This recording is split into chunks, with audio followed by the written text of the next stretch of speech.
We usually open this show with a spiel and welcome to our 49ers web zone and Odyssey. And I'm Al and he's Brian and Zane may come in here in a little while.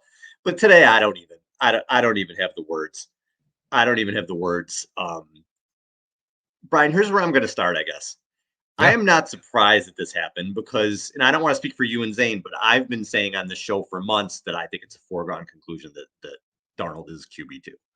I thought when they signed him on the first day of free agency, it was pointing that way. The way they've treated Lance, the way the offseason and camp has played out, I thought it was a foregone conclusion. I thought it was almost a quote unquote competition because it was almost like a rigged competition. So I'm not surprised at this at all. I think it was happening sooner than later. And I've said for months, I don't think Lance will be on the team when the year starts. That's what I've said. Now, Kyle comes out yesterday. What did he say? I'm not choosing as QB2 until Yeah. Yeah. week one. Someone asked him, like, basically asked him about the QB2 competition. He said, I'm not naming a QB2 until basically I have to, like, week one. Flip And to the next day, and a yeah. report comes out and says Sam Darnold is not only QB2, Trey Lance is not at practice. Yes. What the fuck is going on? What is going Nobody on? knows. So again, it's not that this happened, it's the way that it happened. It's just the way sort of Lance was almost cast aside and it looked like it was rigged. And they didn't treat Jimmy Garoppolo very well either. And I'll get into that later. But what pisses me off the most, Brian, and I don't know if I've ever been this pissed at this regime. So this is a huge story. It's Yeah. not your average backup quarterback, Trevor Simeon versus Kyle Allen or something, and nobody cares. This is the pick that you mortgaged your future for, that you ran Jimmy Garoppolo out of town for, that you gave up multiple firsts for, that you said this offseason is competing with Sam Darnold for the number 2 position. This is a huge deal. And after you make the decision and tell Trey Lance, you're the QB3 and take today off because this has been hard on you. You leave it to Fred Warner to answer questions about your quarterback competition. So if you don't know what Yeah. happened, basically practice happens, Lance is it out there, and everybody's like, what is going on? This Well, report in that comes out that story, he's I'll say that report dropped, I think, maybe 20 minutes before practice started.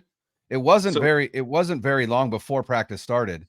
And then once that report dropped, then we started getting the tweets. Well, Lance isn't even at practice right now. right. And what I think should happen there is Lynch and or Shanahan need to meet the media and say, Yeah. this is what happened because this isn't just any backup quarterback. This is where we are. But they didn't do that. They let Fred Warner and Javon Hargrave meet the media. Those two guys didn't know what the hell was going on. And they're up there answering questions about the quarterback position. To me, that was the most gutless, cowardice thing that I could think of. It's bullshit. Yeah. Absolute bullshit. And I'm not talking about Kyle Shanahan's coaching ability here, right? Because again, I'm not up here Right. like, oh, fire the guy. Just like you said, No. but when we're off air, both things can be true in some cases. Yeah. He's still a good coach, but the way he handled this was bullshit. Absolute Mm-hmm. bullshit. Well, not only that, but he had a pre-recorded hit on KNBR today that ran at 4:50 p.m. It is 6:20 p.m. right now, Pacific time.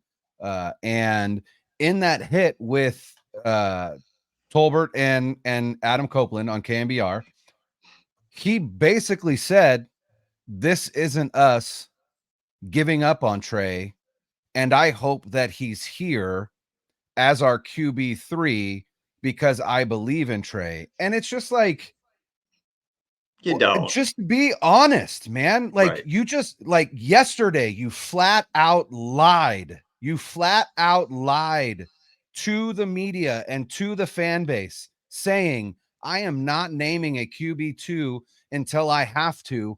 And one day later, the report drops that Darnold is QB2, and you are exploring all options with Trey Lance. There aren't many options with Trey Lance. You've got 3 options. That's it. You keep him, you trade him, or you cut him. And the reality is you actually only have 2 because you can't afford to cut him. If Mm-hmm. you cut him, that's a $14 million dead cap hit in 2023, which is $5 million more than what he counts against the cap right now. So really, your only options are to trade him or keep him. And so what do you mean? What you mean is we are looking to trade Trey Lance. And then later today, a report from Diana Rossini of ESPN comes out and says the 49ers have been shopping Trey Lance all offseason and haven't had any suitors. And earlier in the offseason, John Lynch is asked, what about all these rumors that you're looking to trade Trey? And he says, oh, those are all just smoke. Bullshit. You like, I am not under the delusion that the GM or the head coach is going to be perfectly transparent with the media and with the fan base. I get that. But there's a difference between not being transparent and just flat out lying. And that's exactly what Kyle Shanahan did yesterday. And so to me, the cowardly part is that you're not even willing to stand up to the scrutiny of reporters asking you questions about why did you say this yesterday? And now this report comes out today, and you have named Sam Darnold QB2. Shanahan confirmed it in his hit on KNBR. We have named Sam Darnold QB2. And it's just like, what are that level of leadership is dog shit. It's just terrible. It's just terrible. And it's a terrible look for an organization that tries to pride itself as one of the beacons of the NFL, right? Like the 49ers are supposed to be a gemstone, if you will, of the NFL, right? One of the premier franchises. And this makes you look like an absolute joke. And it's frustrating. And then you just add to the frustration that is this entire Trey Lance debacle. And that's really what it is. It has been an absolute debacle. It is an abject failure. Full stop. Period. You cannot deem it anything other than that. Are the 49ers winning football games still? Absolutely. Is the roster still in good shape? Absolutely. Was this Trey Lance situation an abject failure? Absolutely. Two things can be true. And so if you are listening to this, I hope that you can take your red and gold colored glasses off and recognize this was a massive blunder. And it is a top-down organizational failure. And whether it's because Lance sucks and the pick was a bust, or because they didn't develop him properly, or a little bit of both, it's a failure any way you look at it. 100%. Any way you look at it, it's a massive failure. And for you talked about the red and gold glasses and the people who don't want to see what's right in front of them, the people who want to knock Mike Silvers and Rich Eisens and people who are in tune with the league because they say what they don't like. If you were paying attention, the Niners go out and get Sam Darnold on day one of free agency. Day one. They did not tell Sam Darnold, yeah, maybe you'll be QB3. We'll see if Purdy's healthy. They did not tell him that. Give me a break. He can be a backup on almost any team in this league. He wasn't going to come here to be the third string quarterback. And Brandon Allen has been one of the most high profile backups in the league the past 2 years. If Joe Burrow went down, he gets the keys to a Super Bowl team. Now, I'm not saying he's a starter by any stretch of the imagination, but again, he could be a backup anywhere. This was all laid out. That's why I said it was like rigged. If you're not seeing this, I don't know what to tell you.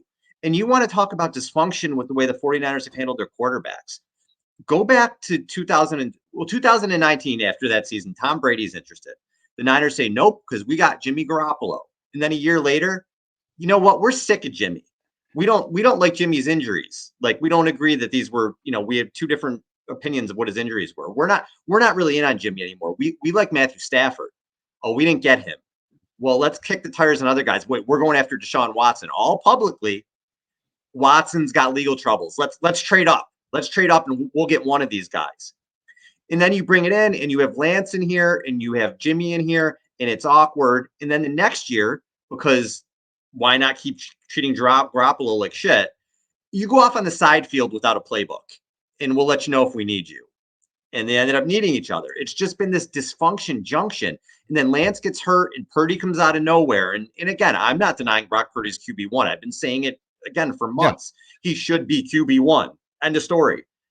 Not saying that he shouldn't.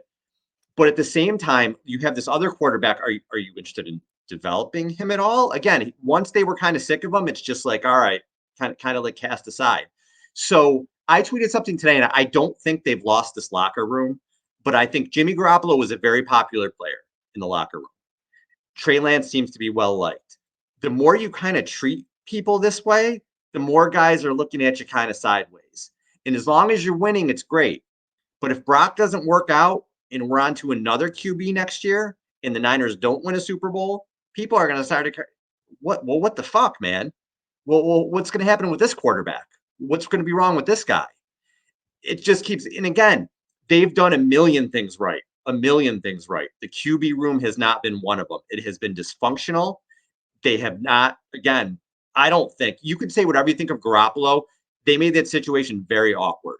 And if you put yourself in Jimmy Garoppolo's shoes, I'd be like, fuck these guys. They went to a Super Bowl. Whatever you think of his ability, they went to a Super Bowl with him. And then after that, it was like, he's not good enough. We're going to bring in this guy to replace you, but still keep you around and then go on the side field. He wasn't treated well.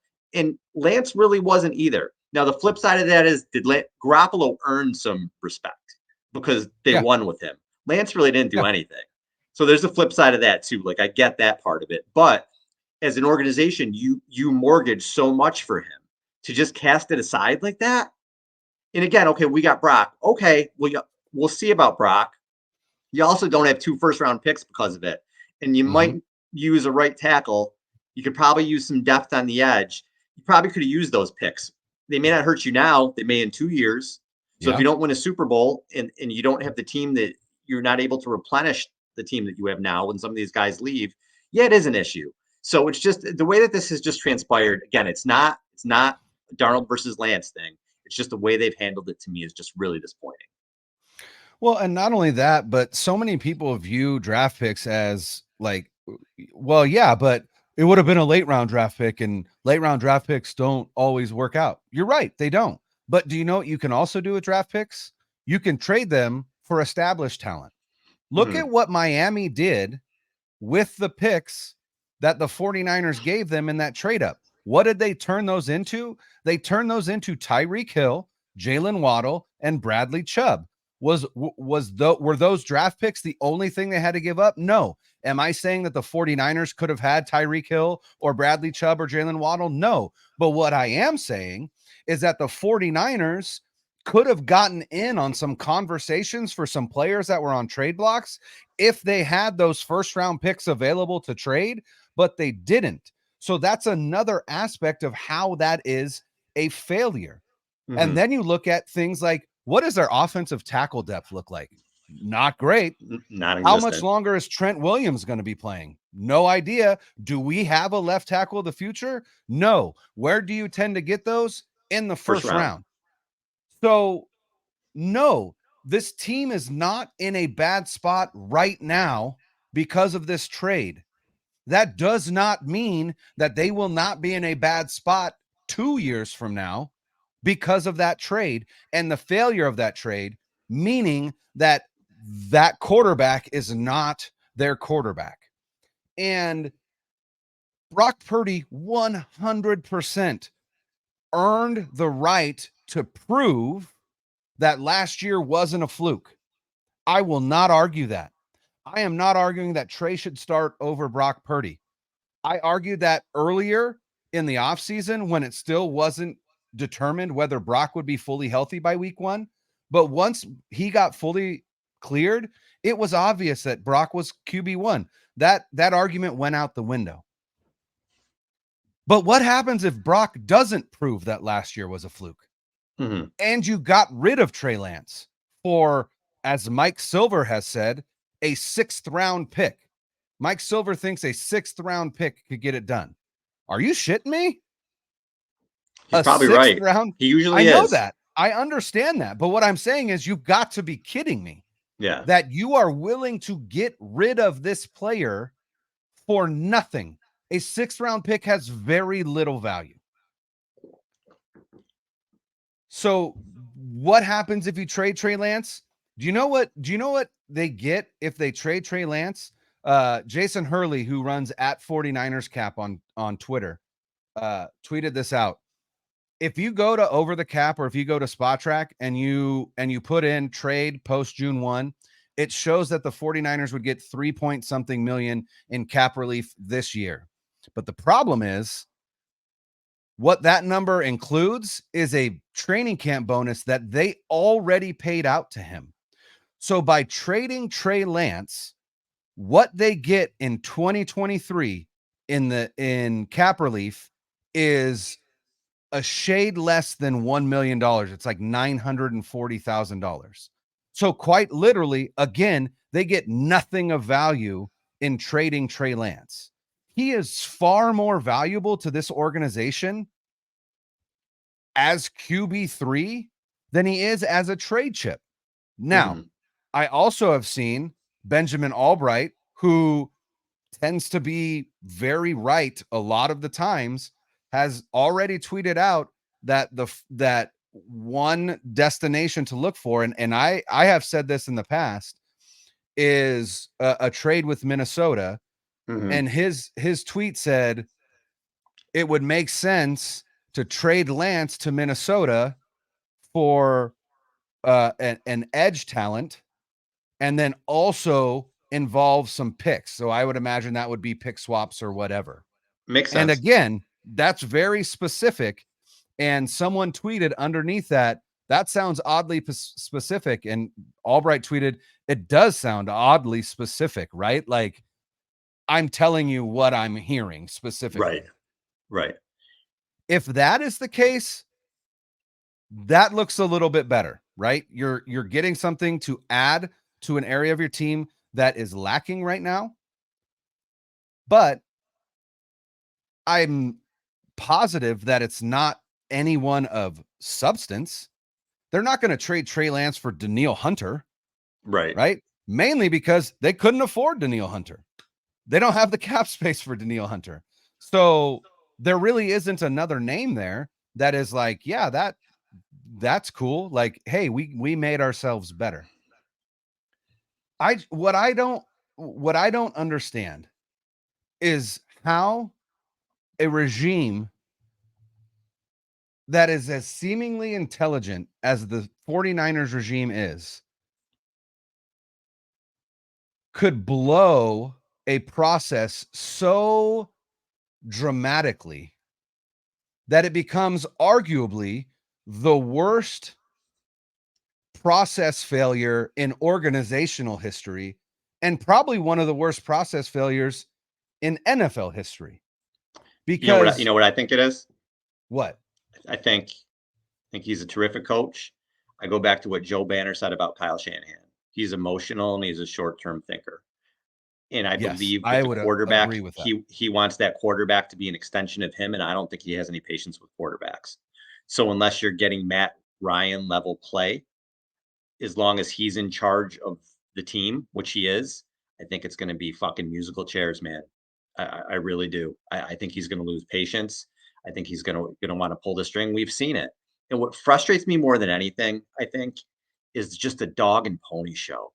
The constant like bullshit, like you said, what he said the other day, and then today on KMBR, he's like, we're gonna put Trey in after Brock and Sam. Why? What?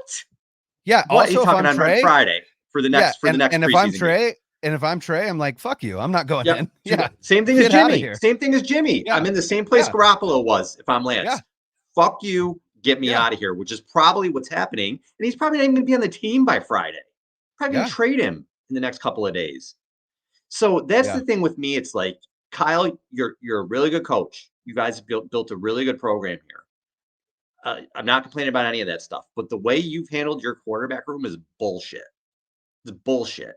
Check your ego at the door. Start to have some rational thought about this. And I can't see it any other way because Lynch and Peters and whoever else is building the rest of the team, and Kyle has a say in that too. It doesn't add the rest of it's not like that. I mean, you've seen Ayuk in the doghouse and some other things, but for the most part, they're not losing patience with really, Debo or McCaffrey or Kittle or anything like that. It's just for whatever reason, it seems like Kyle in the quarterback position, he doesn't have the patience. He gets emotional when the QB isn't seeing what he thinks he should see, when he's not throwing the ball where he wants him to throw it. He loses patience. And he probably was just with Lance. He's like, you know what? I don't want to deal with it. I want to deal with it. I don't care what we gave up. We have a quarterback. I don't want to deal with it. That's the only thing that makes sense to me. Well, and here's what I don't understand. What was the process that led you to Trey Lance in the first place? I don't understand it. I don't understand it. I and again, maybe it is just 100% emotionally based, because what it feels like to me is in 2020, a year removed from getting your ass kicked by Patrick Mahomes in the Super Bowl, you face Josh Allen on national TV and get embarrassed, just Yep. embarrassed, just dog walked on national TV. And then you went into the offseason and said, I want one of those guys. And I think I could get it in Stafford or Watson. I think that would be enough. And then you didn't get either of those guys, as you said earlier. So then it was, well, let's trade up. For who? Why are you and their reasoning was, we made this trade as early as we did because we like all three guys. That is a mistake. You do not trade that level of capital for a spot and not a player. So you're telling me that you traded 3 first-round picks and a third-round pick so that you could have more time to evaluate Mac Jones, Justin Fields, and Trey Lance. And in that time, that brought you to Trey Lance, the most raw and green quarterback prospect or first-round quarterback prospect, perhaps in NFL history. And then when you got him on your team and you realized, hey, this kid is so green that in his entire football career, he's thrown less passes than Tom Brady did in the 2020 season. And you think, yeah, let's sit him for a season. That should be good for his development. And you refuse to play him because you are in win now mode. And now 2 years later, you're still in win now mode, and you're unwilling to go through the bumps and bruises of developing a kid that has a high ceiling and high potential, but needs reps on reps on reps on reps to get better, and not practice reps. Get out of here with this nonsense that his development can happen on the scout team or in practice. That's not what he needs. He needs real game reps. He needs to feel the bullets flying. He needs to figure it out. If you weren't willing to do that, drafting him is malpractice. It's a failure. That is bad process. And who is to say, why would we trust you in the future if Brock Purdy, for whatever reason, isn't it? For us to think, oh, well, Brock Purdy's not it, he'll go find somebody else. How are we supposed to believe that he will? He hasn't shown that he can at all. At all. And if he's so good with quarterbacks, they should, and we all get enamored with the shiny new toy. And I think I know I was there in 2021. We're getting the number 3 pick and you're going to get the shiny new quarterback and Kyle's going to do wonders with him. If Kyle is so great at quarterback development, maybe and I know it's hindsight, but maybe what you should have done is stuck with Jimmy Garoppolo, tried to find a guy in the middle rounds. Somebody for this year, for example, like Aiden O'Connell looks great so far. If you're so good with QBs, find somebody like that to develop and don't give up the capital for it. But it didn't happen. And we just haven't seen, to me, everybody says Kyle Shanahan, just plug in any QB. And to an extent, yeah, his offense does make quarterbacks better to an extent. But that doesn't mean he's developing them outside of that structure of the offense. No. Like, play my system, throw the ball here. Okay, well, what if it goes past that? What if the play isn't there? What if you have to break the pocket? Things like that. Why are there so many interceptions in his offense? We've talked about that. It's almost an interception a game over his career, over 15 years or whatever it is. Why is that? So it's really frustrating because, I think people thought with Shanahan, yeah, he's going to be able to develop any kind of quarterback. He doesn't even seem like he wants to. He seems like he just kind of No. wants like a ready-made guy. And now you have this quarterback coming in, Brian. Yeah, we loved what Brock Purdy did last year. He's 23 too, right? 24. He's Yep. a young kid. He's in his He's second 23. year. There's going to be ups and downs, and you're trying to win a Super Bowl again with a really young quarterback because whatever, you haven't been able to find an answer in year fucking 7. So it's kind of unfair to Purdy to really put this on a second year guy and say, go win the Super Bowl now. Second year guy. We didn't ask Trevor Lawrence to do that. You know what I mean? Joe Burrow almost did that, but nobody had that expectation of him that year, I don't think. Yeah, I but don't how think anybody much did Joe expected Burrow that. play in college? Right. Well, that's A right. He lot. played a ton in college. Yeah, and And Purdy won a did too. national Purdy did championship. too. Aiden Yeah. O'Connell did too. Yeah, a lot of these Yeah. guys had experience in college.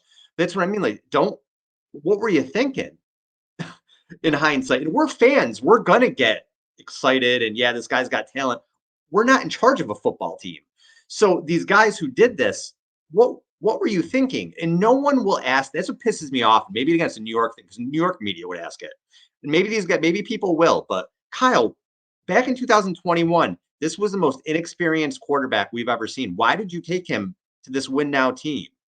And then again, Kyle, Yeah. why did you say that you weren't going to pick a QB2 until week 1 and then you changed your mind the next day?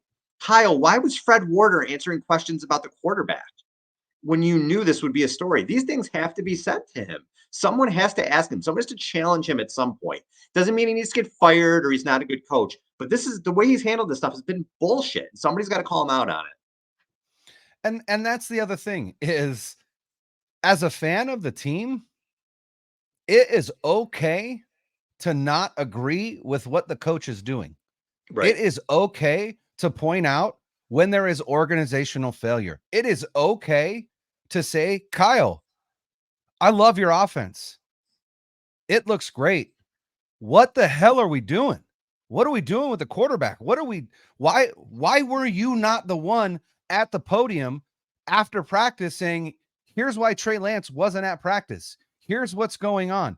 Here's why I tabbed Sam Darnold as QB2, even though Trey Lance has been here for 2 years and shown more in his 2 preseason games than Sam Darnold did.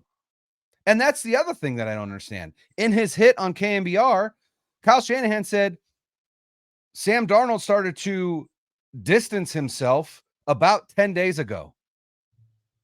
Where? Right. How? What did he do against the Broncos? What did he do in camp to distance himself? How? Explain that. Don't just say he distanced himself. Explain that. Right. And follow up with that question. How? It just doesn't How did he make distance himself? Yeah, it just doesn't make any sense. And like you said, Kyle Shanahan runs an offense that has averaged almost an interception a game. You know who else has averaged an interception a game? Sam Darnold. Why are you naming him QB2? How does Sam Darnold raise the floor of the QB2 position and Trey Lance doesn't? Explain these things. Right. Explain it to me like I'm 5, Kyle. Do it. He won't, but that would be great. Well, he's not put in a position to. He's not put in a position to have to explain it. And maybe he'll just say, I'm not talking about it. But a pre-recorded interview where probably the questions were pre-approved and maybe 100%. even he had the answers Guaranteed. is, again, to pull the curtain back for some people a little bit, that is vintage 49ers. Vintage. Because they care very much about perception. They don't like to get challenged. It is vintage 49ers. And I'm not saying the regime. I'm saying above the regime. Right. On the upper level. The highest of that is vintage. And take that for what you will. But believe me, vintage. And if you're Jed York, do you not have questions about this? Do you not go to Kyle Shanahan and John Lynch and say, guys, what happened here? What happened? What he cares more about public perception, I think. I really do. They're winning, Brian. And as long as they keep winning and people are like defending them and, well, what do you mean? They're winning games. This doesn't matter. They have Brock Purdy. It's a wash. And he doesn't care. they care about perception. Sorry if people don't want to hear that, but and that's what they and do. I tweeted this out earlier, and I genuinely believe it. As long as Kyle Shanahan continues to operate as if scheme over everything is life, he is not going to win a Super Bowl. He's not. How are you going to justify going into a Super Bowl with Brock Purdy at quarterback against Patrick Mahomes or Josh Allen or Joe Burrow or Lamar Jackson or Justin Herbert or Aaron Rodgers or anybody else that you're going to face in the AFC? You're telling me that you think you have a legitimate shot against those quarterbacks? I think you're delusional. Your scheme is not bulletproof. How many Super Bowls have you won with your scheme? Right. 0. And you look at how many Super Bowls have you lost with your scheme? 2. So no, it's not scheme over everything. Yeah. You look at the Super Bowl they were in, the defense was humming. The defense played great. The offense only put up 20 points. And at the end of the day, 15 on the other side of the field made plays. He didn't have a great game, but when he had to make a couple plays, he made a couple plays because he's an all-world player. It makes a big difference. It makes a huge difference. And look, again, this isn't a thing like, well, I'll tell you what, this is the first time like I've kind of been like just shooting off tweets and like I'm pissed. And usually when I'm this critical, like a lot of people will come back at me and be like, you suck, or what do you mean? Like they keep winning. Yeah. There's been a little bit of that, but for the most part, the fan base is pissed. And again, I don't think they're pissed about, some people may be pissed because they're like Trey fans, but I think for the most part, people are just pissed at the process. What was this today? This is not the way a top-notch organization behaves. This is not what they do. There should be accountability. What do I mean by accountability? Exactly what you said, Brian. In this situation, the head coach should be at the podium after practice. This was a decision I made. This is why Trey Lance was not at practice. It starts and stops with me. He could say, I'm not taking any other questions, but this was it. You don't put players up there and then they have to be like, well, I don't know what's going on. You don't do that to anybody. And the other player you put up is Javon Hargrave, who's been here for 6 months. Right. Like you didn't even put up Kittle or anybody else who's been here who is a leader in that locker room. You put up Fred. Fred's a leader. Absolutely. And then Javon Hargrave, like, even if that was planned, you've got to, hey, Kyle, you got to audible. You got to audible here. If this was the plan, but then the word got out, you got to audible. You got to make a change.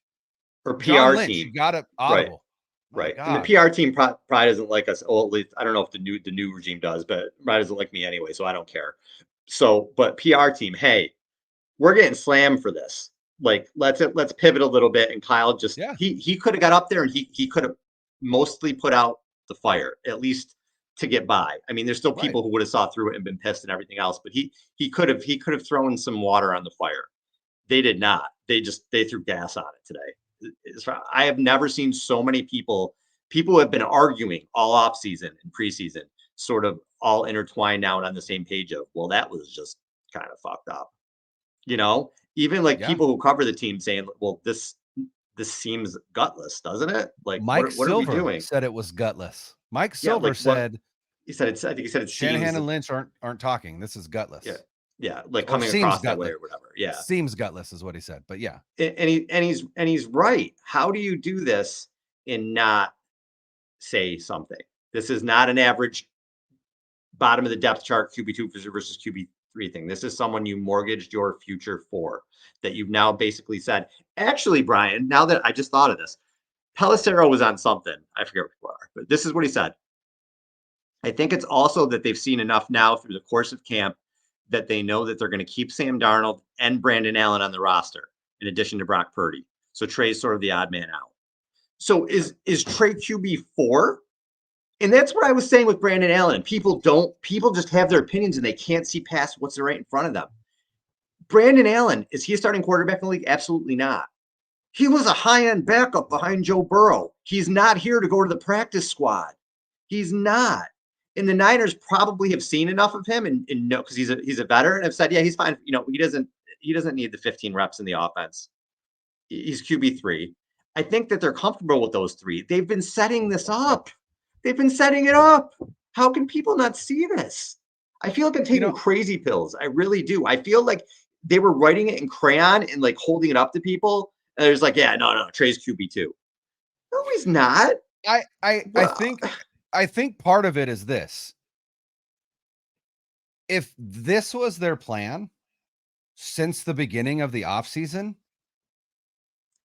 again, what an absolute disaster. And as a fan, I can only speak for myself. I'm like, well, there's no way. There's no way that 2 years later, they're willing to give up on this kid, that they still don't really know what they have in him, for the likes of Sam Darnold and Brandon Allen, right? Like, it just doesn't make any logical sense whatsoever. It makes zero sense. So I know for me, it's hard to even believe that that's what they'd be willing to do. In fact, earlier today, I tweeted out, you want me to believe that Brandon Allen has taken 0 snaps in the preseason and they're willing to hold him on as QB3? And then someone tweeted at me and said, actually, he played in the fourth quarter of the Vegas game. And I was like, oh, I totally forgot. And I went to the box score.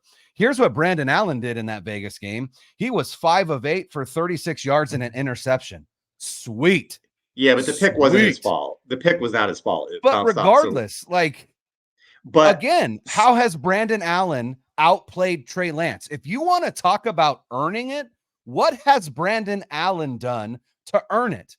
Nothing. I don't think it was ever about them earning it. I think it was about getting guys. I don't disagree with you. But I think for them, I'm just saying where I think they are. I think it was about them getting guys in camp who could run the offense. And I think Kyle's got 3 of them. Can get the ball out and throw the ball where he wants it. I think he's got 3 of them. I think, and again, this is just me, what's going on in my head. Okay. Mm-hmm. They didn't know if Purdy was healthy. So that was sort of we don't know. Right. Once they knew he was healthy, the plan was in full swing. Hit the gas pedal, Purdy, Darnold, Allen. I really believe that. And I don't think Trey ever really had a chance. That's just based on what happened today, you're 100% correct. I think you're so that's the thing. And I know people were like, based on what, and I get it. Al, how can you say that? They gave up multiple first round picks for him. Al, how can you say that Trey's more talented physically than maybe all 3 of them? I get all that, but look at the actions. They were setting themselves up for this. They just were. And I don't know what it was that soured Kyle this much on Trey. I don't. I saw a report, and I never really believed this stuff, but you never know. Oh, when he had the strip club video, was that like the night before the Bears game or something? When Lance was in the strip club? It came out before the Bears game. But it came out for the Bears game. People thought that was the night before the Bears game, but then it came out later that it was like earlier in the offseason. I saw somewhere that Kyle was pissed that was even like a thing. And I don't know. I have no idea. And that could just be complete speculation. But I don't know if he's that emotional of a guy. Maybe he got pissed. Maybe there were some things that happened behind. Well, not even that. I'm just saying maybe there were some things that happened behind the scenes we don't know about that pissed him off. Similar to that. I don't know. I'm not saying anything. I'm just speculating. Because something happened somewhere along the line to make Kyle Shanahan in 2021 say, this guy is my future, to I don't want anything to do with this guy, to the point where I'm setting myself up where I can get rid of him. If he's that emotional, he has no business running an NFL team. If he's that emotional and it causes him to make decisions like this, I'm sorry, he has no business running an NFL team. That is ludicrous. I'm not saying it's true. I'm not saying what you're saying. I have no idea either. If if that is true and he is that emotional and something like that, it soured him on a guy that he handpicked and that they traded 3 first-round picks for. Kyle, you need to go to therapy. Right. And then either A, stop trying to be a head coach in the NFL, or like, my God, that is maybe there were other things we just don't know about. I guess is the point of it. I'm not saying it was that video specifically. I'm not saying that Kyle even gave a shit about that video. I don't know. But maybe there were things that we don't know about. That's the only way I can explain it. Because again, I know you would have said I was crazy if I said this 2 months ago, but looking where we are today, they clearly had a plan with bringing in Darnold and Allen. Clearly, it doesn't seem like this was ever a real competition. If it No. was, how is you know what I mean? So it's just I don't know, man. It's frustrating. Maybe we'll never know. Maybe we'll never know what really Oh, I happened. doubt we'll know. Yeah. But it's just, you know what I mean? And I just challenge people to, I know if you're listening to the show, you're probably a fan of the 49ers, odds are. But sometimes when you can be fans of players, but sometimes when you have to look at a situation, just take it's a blank uniform. Pretend it's not your team. Just try to look at it rationally. It's like I feel like myself and other people have been trying to say this for a long time. Like this is where we were headed, and people get mad and people get nasty. But like, look at where we are, and look at the signs that got us here. Go back now and just look at the signs. It was kind of it was they were red and blinking in your face. And I'm Yeah. not saying it's right, and I don't know where this is going to go. And if they win a Super Bowl, maybe nobody gives a shit. But to me, this was set up for months to once they knew Purdy was healthy for them to just kind of put on their dog and pony show and then move on the way they wanted to. Well, and here's the other thing that people, people keep talking about, like, well, yeah, well, Brock Purdy came in and it completely changed the situation. And I understand that. We're still talking 7 games. Were those 7 games incredible? 100%. Very impressive. Still 7 games, right? So like I said, Brock Purdy has earned the right to prove that those 7 games weren't a fluke. But for anybody that's like, I've had people say, well, yeah, but then they, then Purdy came in and now they have a stud quarterback. I'm like, no, they don't have a stud quarterback. They have a quarterback that performed really well for 7 games and still has a lot to prove before you can call him a stud quarterback. The 49ers took him with the last pick of the draft last year. If they loved him that much, they would have taken him earlier. They took him with the last pick so they didn't have to fight for somebody else to sign him as an undrafted free agent. So it's not like the 49ers scouted Purdy and went, you know what? This is actually the guy that we need, and drafted him. That's not the scenario. As I've said this before, they fell ass backwards into Brock Purdy. And hey, as a 49ers fan, I love it because he's on my team and he helped my team win. That's great. And I don't have any problem with Brock Purdy. I'm not ready to crown him because I think he has more to prove. And I hope that he proves it this year, because if he does, then this team is going to be on a Super Bowl route. And if they win the Super Bowl this season, all of this means nothing. But if they don't win the Super Bowl this year, man, I don't know. I don't know. Let me tell kind of a cautionary tale with young quarterbacks and why, even though you may get very far, it can cost you a Super Bowl. So 2013 season, okay, everybody thought Kaepernick, man, he's coming back, he's going to be great. Kind of unfair to put that. I know Kaepernick was kind of a flash in the pan type thing, but still kind of unfair to put that pressure on a quarterback he was in year 3, but only a second year starting. So he comes out that season and he has an unbelievable game against the Packers that Ron Jaworski after that said he could be the best quarterback we've ever seen. God. Right? Wow. The next 9 games, he averages 154 yards passing, plays like shit for a lot of them. And the Niners were still scoring points. They were getting a lot of turnovers at that then. But in the games they lost, the Colts and the Seahawks killed them. The Niners offense didn't do anything. They scored 12 points against the Panthers. And everybody remembers the Saints game for the hit on Drew Brees by Ahmad Brooks. That was bullshit. That cost them the game. That was so awful. But what they don't remember is if the offense was even somewhat functional, that wouldn't have mattered. So where am I going with this? The Niners don't get home field that year, even though they go 12-4, because they had a QB heading ups and downs. Their roster was loaded that year. But they have to go to Seattle in the NFC Championship game. I think if they're home that year, they go to the Super Bowl and win it. But they had to go on the road because they had a quarterback who was a young quarterback, had ups and downs. Can something similar happen this year? Why can't it? Why can't it? That's why it's a lot to put on him, and it's kind of a cautionary tale. So we'll see what happens. If they win a Super Bowl, whatever. Like I said, this is all a footnote, but I don't know, man. There's just things right now that are just, I don't know, some red flag stuff going on to me. 100%. 100%. And not red and gold flags. Red flags. No. So you know what? If you listen to this and you agree, great. If you don't, I don't know.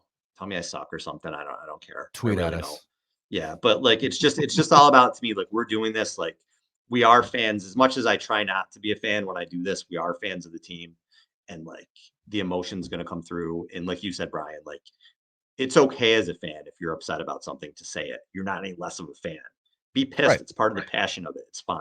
It's fine. That's the way you should Yeah. do it. And hopefully listen to podcasts like this and yell at your, you know, uh, phone or whatever you're listening to it on and get involved. And it's fine. That's all fun. Just be respectful about it. But it's okay to be emotional about stuff like this. And I think people are, and it just shows your passion.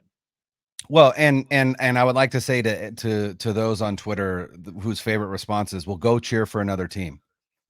Come on, guys. Like, let's be adults about this. If somebody is upset about something, it doesn't mean that now they have to stop being fans of this team. Like, get real. Right. And the other thing, and I tweeted this out here. I genuinely hope that Trey gets traded somewhere, that he will get to play. I hope he balls out, because ultimately, I think that by all accounts, he's a great kid and he's a great teammate. And in the end, he was a victim of a terrible process, and that is not at all his fault. And so I just hope the best for him, and I would love to see him succeed somewhere else. And ultimately, if that place is in the NFC and he ends up coming back and putting it on the 49ers, hey, got to wear that. Yeah. But we'll see. All right. I got to go have a drink. I got to go eat dinner. Have a drink with dinner. All right. There we go. Thanks for listening, everybody. Later.